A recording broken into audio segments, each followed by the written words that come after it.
Matt Lenihan Boxing Social in association with Empire Fight Store and R Kings. Been joined by Andy Lee, Bossa and Sean. Team Parker. Did I do all right there? Team Parker, baby! Team Parker, baby! Woo-hoo. Look, huge fight week. Joseph Parker's been on this resurgence, I feel, over the past few years. It's all culminating in this one night against Daniel Dubois. A huge night for him. Andy, talk to me about how he's approaching this fight. Mentally, he always seems in such a good place. And we know, sort of things went wrong before the Joe Joyce fight, but he looks cool, calm and collected rolling into this. How is it? He's great. Fights won and lost in the head, in the mind. The mind is the most powerful muscle in the body. And if the mind believes it, we can achieve it. That's why we're very positive. We're doing our affirmations every day. Before we start today, wake up. What does that involve then? Just go through a little bit, because we don't normally hear that side of things from fighters and teams. What do you do? I don't want to... Secrets. Well, no.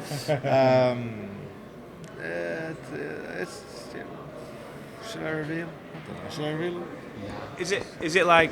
I'll just give you an example. So I see fighters sometimes, they write it all down. I will do this on this day and achieve that. Is that the kind of thing you're doing, but maybe not written? Yeah. No, we do write. We write it down every day. We speak it, receive it, believe it. Yeah, believe it, speak it, receive it. Until this day. We do our affirmations and we put a very positive mindset. We say our prayers before every meal, and that strengthens us and it reminds of why we're here, what we're doing, and this has all come together. Joe has said, remember when Joe beat Wilder? Yeah. And he said they had their plans, but this was God's plan, and we believe we're still in God's plan, and we're still going on. From the Zhang fight, we might have wanted to fight in between now and then. We wanted to fight, but God had a different plan, and He rested Joe, and that rest might have been for a reason. And while Joe was resting, Dubois been fighting, and let's see what shape they're in come Saturday night. Well, look, we'll come to you first, Bossa. Been around Joe a long time. You've seen him achieve some great things. Why is this week his week to become world champion for the second time and against Daniel Dubois? Joe's no stranger to the bright lights. He's fought in front of 80,000 people over in Wales, and I feel like this resurgence in his career, having Andy Lee and George Lockhart, have been the pieces of the puzzle that's been missing for a long time. And the confidence that he has, he doesn't even have to say anything anymore. He just can see it, he can feel he's been well prepared. And I know he's going to be two-time world champion. I feel like Daniel's overlooking him, and that works well in our favour. And yeah. Sean, come to you now. You just said he feels like Daniel is overlooking him. Do you believe that? I've seen Daniel walking today. He looks fairly sort of, calm. What do you think? I haven't seen Daniel today, but from previous interviews and just his spiel in the ring just recently with Usyk, I believe he is. But at the end of the day, that's just my opinion. We'll find out on Saturday. Andy, does this have sort of...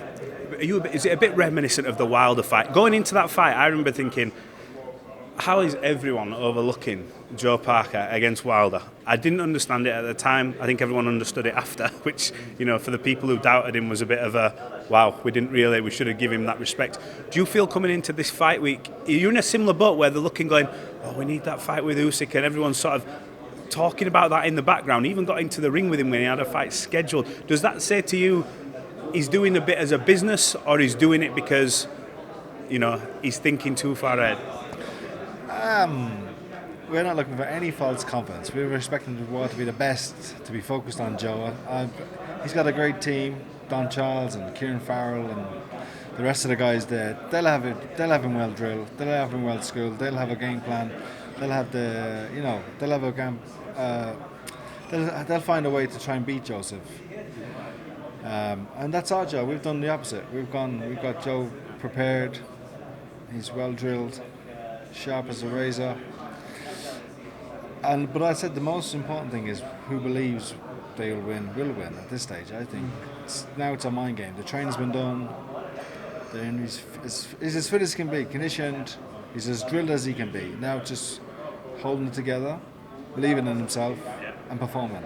I've got to ask you, I watch, I don't normally watch much stuff because I do this 24/7, so I take myself away from it. But I watched like the round table with yourself and Daniel, and you obviously Daniel has overcome, I think, a lot in his career, like Joe has. I feel like they've both had resurgence when they've had doubters and things like that, so I see them similarities. But there's the talk about, a lot of people talk about reverting back to type.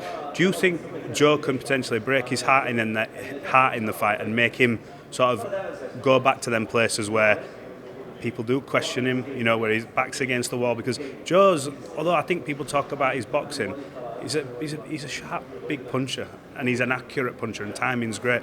Can he break his heart in there? I think Dubois proved now that he's, you know, whatever people might have said he was too quitter, but for whatever reasons, those things happen. But he's overcome so much adversity, not just winning the fights, but overcome the adversity in the fights, especially with Miller and Herkovich. If there was ever a time to quit, there was going to be those two fights because he was under serious pressure. But he came through well. So I think put those to bed now. He's a champion, he's a worthy champion, and he's a great fighter. And Joe knows what he has to do to beat him. To become two-time world champion will make Joe even better. I've got to ask you, I'm going to ask all three of you. I'll start with you, Os. What will it mean to you to see Joe Parker as world champion again? It's Joe's first cousin. Oh, They grew up together since they were children. What would it mean to see him do that? mean the world to me. I can't think of anyone more deserving than Joseph. Got the biggest heart, and you know, the measure of a man is what he can do for those he can do nothing for.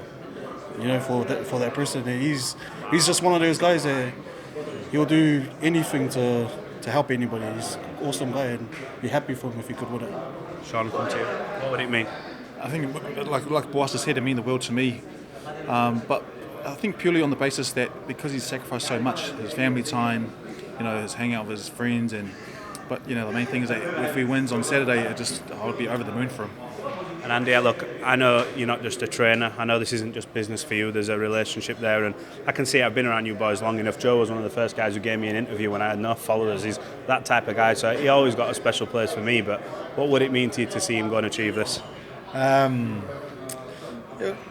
a personal level, for me, it'll be a great achievement because it'll be having trained a world heavyweight champion. It would be the biggest achievement of my coaching career. And just Joe is an inspiration, even to me. See how he deals with people every day, and like Pwasa said, what he does. He's an inspiration for all the young boys out there, boys and girls who can. It's not just about being successful, but being a good person. I want to ask you just two quick ones.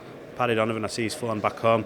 I'll be there in Belfast for that fight. I cannot wait. This is one of the best fights in boxing. I know a lot of people are not thinking about that. Look, you boys are all around him. I know you're a team Parker, but you're all one big family in that gym. How much are you all looking forward to this fight? Man, Paddy Donovan's going to be world champion one day. He is an absolute monster in the ring. I've been privileged to watch his last sparring against top level opposition, and been real privileged to be a witness to his journey. So yeah, he's the man. We're looking forward to it. He's the man. Same as Boasa, he's the man. I love him. I've been at one of my first shows, I think it was, to interview him, and I remember seeing this young kid, and you're like, you don't know what you're going to get, and you see the hand movements, and you're like, how old is this kid? He looks so seasoned. And you were talking to me, I remember you saying, can't get the sparring. It's a nightmare for sparring because nobody wants to fight him. Happy with his prep. Lewis Crocker, great fight, but one I think he's now they're both ready for. Yeah, and to be honest with you, I'm here to talk about Joe.